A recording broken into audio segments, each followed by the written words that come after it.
সবার মুখে সবসময় শুধু এটাই শুনি যে ওর মাকে এটা কিনে দিছে, ওর মাকে এটা কিনে দিছে, কিন্তু আমার আসলে সেরকমভাবে কখনোই সুযোগ হয়ে ওঠেনি। সত্যি কথা বলতে আমি কোনো রকম জিনিসপত্রই আমার আম্মুকে কখনো কিনে দিতে পারিনি। আমার মনে পড়ে না যে আমি কখনো কিনে দিছি কিনা, হয়তো বা হালকা পাতলা কোনো কিছু টাকা জমিয়ে কিনে দিতে পারছি। আসসালামু আলাইকুম সবাইকে, কেমন আছেন সবাই? আজকে আমি ছোট্ট সুন্দর একটা ভিডিও আপলোড করতে যাচ্ছি। অনেকের কাছে এই ভিডিওটা অনেক বোরিং লাগতে পারে, তারা একটু স্কিপ করবেন প্লিজ দয়া করে।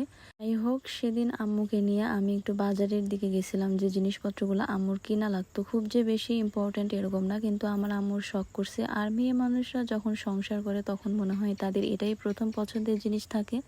তারপর আমি আম্মুকে বলছিলাম, আম্মু আপনার যা লাগবে আপনি কিনেন, সমস্যা নাই, কোনটা আপনার প্রয়োজনীয় সেটা দেখেন, একদমই যেটা অপ্রয়োজনীয় সেটা কেনার দরকার নাই, কারণ আমার কাছে আমারই খুব বেশি টাকাও ছিল না।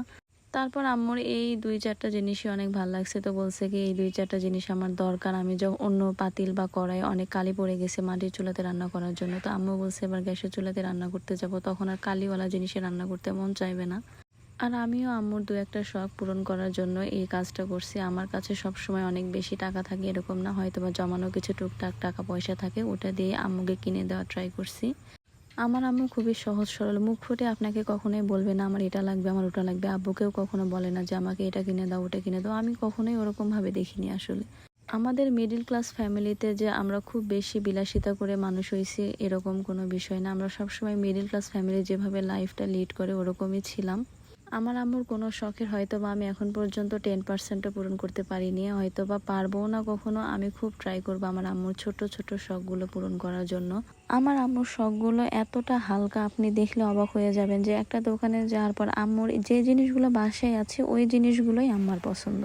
আম্মুকে আমি ২-১ বার বললাম যে আম্মু আপনার কি আর কিছু লাগবে, আর কিছু নেবেন? আম্মু বলে যে না, টাকা শেষ হয়ে যাবে। এতটা সহজ সরল। আমি বলছি টাকা শেষ হবে না, নেন আপনি যে ২-১টা জিনিসপত্র কিনবেন আমি টাকা দিয়ে কিনে দিতে পারবো, সমস্যা নাই।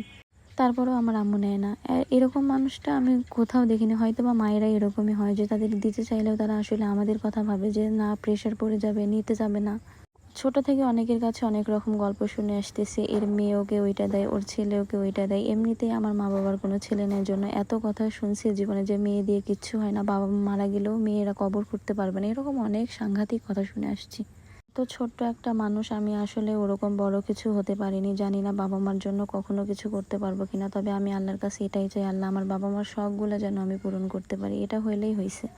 আর আমার আব্বু আম্মুর শখ এত ঠুনকো, এত হালকা যে তারা কখনো বড় জিনিসের কথা কল্পনাও করতে পারে না। ওরা জানে আমার মেয়ে হয়তো বা দিতে পারবে না, আর আমাকে ওরা এতটা ভালোবাসে যে কোনটা আমার জন্য প্রেশার হয়ে যাবে এটা ওরা খুব সুন্দর মতো বুঝে, জানেন। যাই হোক, অনেক বড় বড় কথা বলে ফেলছি। এই ২-৪টা জিনিসই আম্মুকে কিনে দিছিলাম, আর আমার আম্মু খুবই খুশি হয়েছে। আপনাদের কেমন লাগছে সেটাও জানাবেন, আর বাবা মার জন্য সর্বোচ্চ করার ট্রাই করবেন, এটা কিন্তু আমাদের সকলেরই উচিত। যাই হোক, আজকের ভিডিওটা আর লং না করে সবাই সুস্থ থাকবেন, ভালো থাকবেন, আল্লাহ হাফেজ।